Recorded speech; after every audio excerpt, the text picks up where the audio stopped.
Hello, Malta, and we're going to discuss Maltese artist Gianni Vella, who was born in 1895. And obviously, with an artist such as this Vella person, you've got oils, watercolours, pastels, sculpture, and his work was for the church, and it was for private individuals, and for his own family and friends.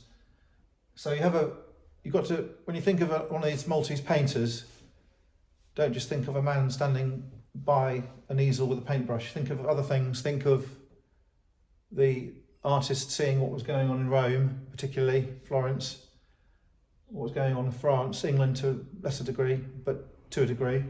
And this Vella person would have been aware of the Maltese locally homegrown artists of the era, and they used to cross-pollinate and share ideas, and he obviously would have been familiar with what was in the churches and what was in the collections of Malta and the houses of Malta. So there's a book about Vella which is worth buying.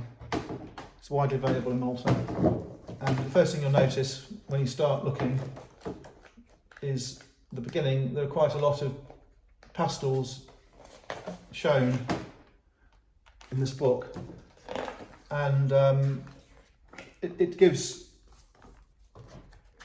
pretty good bearing on what he was capable of doing.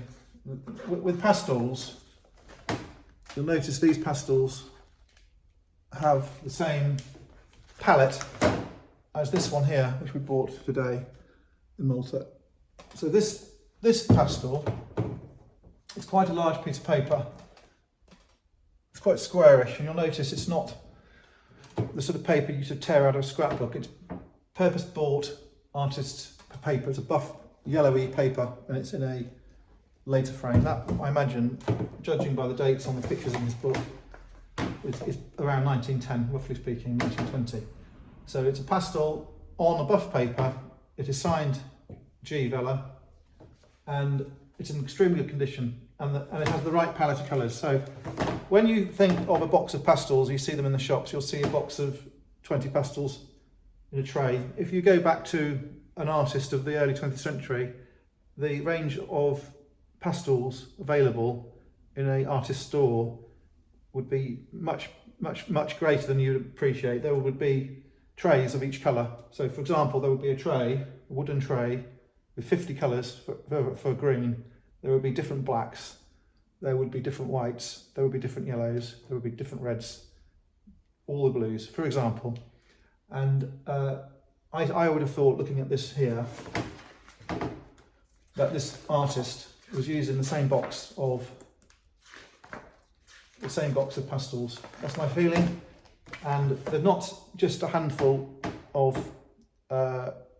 primary colours in that pastel drawing, nor in this one. There's a large range of these crayons or pastels. Some of them had wax in, some of them were less waxy, and there are different names for different crayons and pastels. They're dry, and you can smudge them and blend them. So they're a medium different to watercolour. With watercolour, once the paint's on, you can't get it off. With an oil paint, you can change the colour by painting over the top if you want to. Less so with a pastel. So it's a demonstration of his skill. You can see he's got not only the form, the shape, the anatomy right, he's got the mood right. There is a softness to that, there is a gentleness to that, and he's got the colours right. Quite soft, mellow colours. So we have for sale in Malta a signed Gianni Vella, John Vella, Maltese artist. This would have been drawn in Malta. In the book about him, there are other pastels of a similar nature, and they are studies of figures, people. Some of the other pictures we've had in the past from Vella are paintings of buildings. We've also had sanguine red crayon drawings on white paper. It's a discipline that Leonardo used. He used red crayon on white paper. He used white crayon on dark red paper. So the pedigree of these pastels goes back to this sanguine drawing in the sort of Old Master era in Europe. You'll see them on the market in London, regularly in the auctions. So we discussed, he did church work for the architectural fitting out. We've discussed the pastels, we've discussed the oils, and a varying pedigree. That's very churchy, slightly French looking with the heart like that. You get down to this, it's sort of impressionistic literal painting.